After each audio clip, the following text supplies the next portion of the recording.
it's really important to remember that texts like the Bhagavad Gita, although they are ancient, they contain very, very practical wisdom that we can implement in our lives right now in order to help us move away from feelings of anxiety, of feelings of fear, and of feelings that cause us negativity or distress in our lives.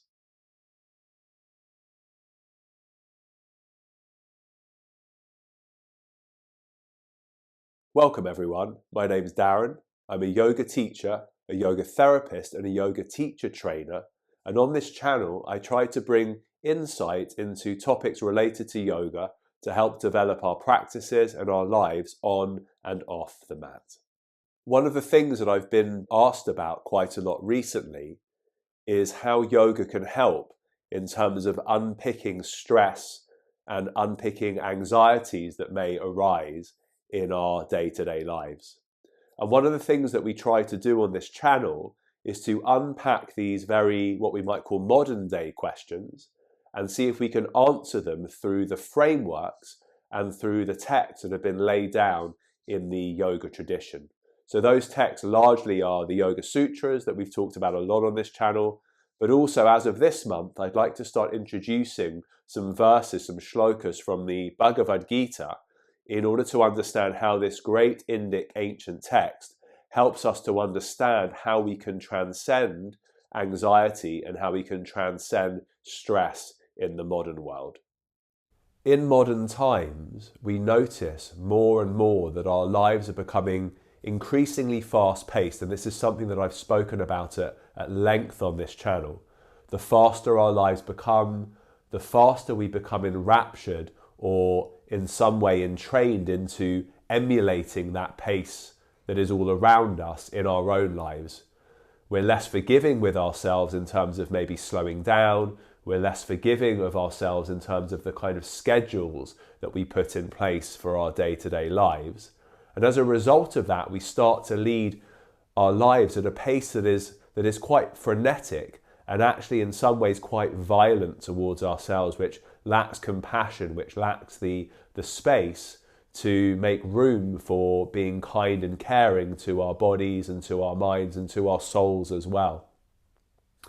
One of the great things about the Bhagavad Gita, this ancient text, which I'll go into the background of more at another time in another video, is that it provides very, very practical insights into not just why we might be stressed and why we might be anxious, but also how we can transcend those states, those psychological states, through certain yogic practices.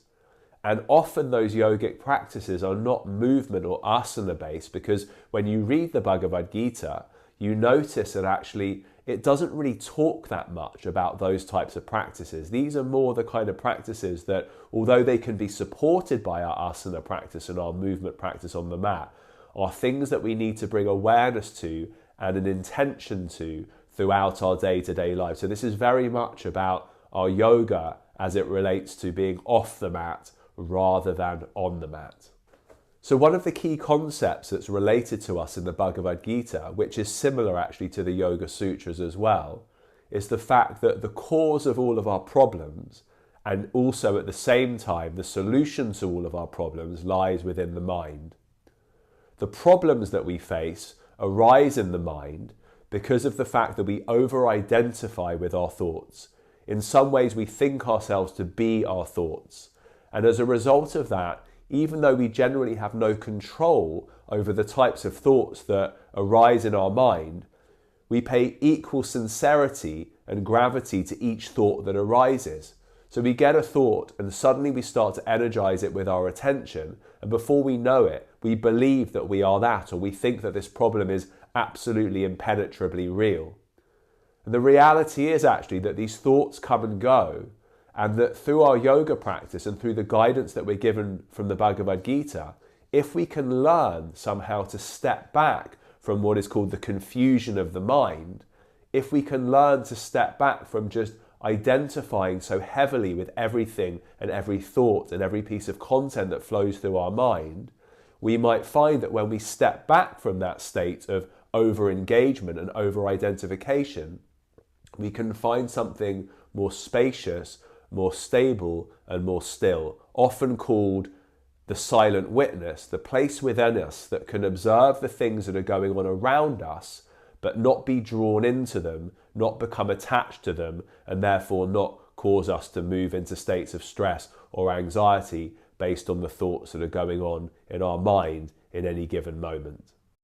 So in the Bhagavad Gita, in one of the first chapters, actually in the second chapter, which is entitled The Yoga of Self-Realization, based on certain translations, we're told this, that when you are unmoved by the confusion of ideas and your mind is completely united in deep samadhi, you will obtain the state of perfect yoga. I'll read that again. When you are unmoved by the confusion of ideas and your mind is completely united in deep samadhi, you will attain the state of perfect yoga.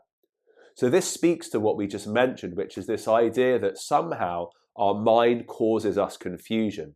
I talked before about the fact that the mind can be our biggest enemy when it's in a state of confusion and when we're paying too much attention to the content of thought that is streaming through the mind in any given moment of time. So therefore, what is a mind that is friendly? What is a mind that helps us to move towards a state of stability and peace? Well, that is a mind that is under control. That is a mind where the thoughts are not being paid attention to as much. It is a mind that is still. It is a mind that is focused. And so basically what this verse, what this shloka is telling us is that for most of us, we are in a constant state of confusion because we're paying too much attention to the thoughts in our mind. And what it talks about is the fact that in order to transcend this dual state where we're just constantly paying attention to thought after thought after thought, is to come into a state where our mind is unified. That is to say that our entire being is unified in what is called samadhi.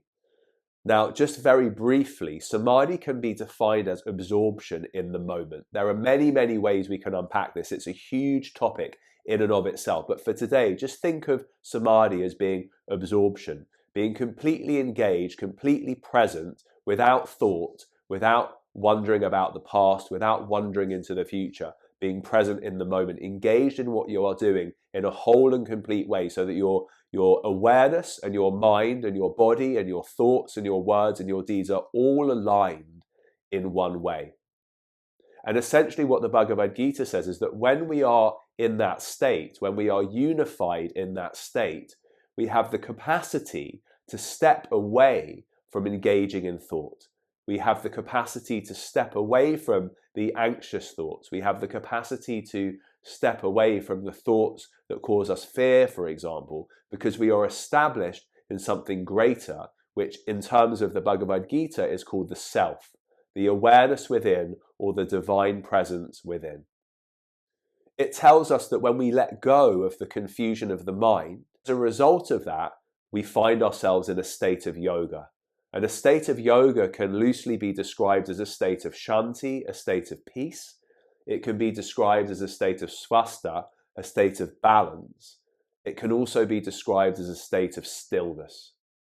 And that is really what all human beings strive for or wish for, whether we know it or not, is to be at peace from the inside out, not to be dependent on the things around us, and certainly not to be bowled over by the thoughts that continue to move through our mind on a second-by-second basis.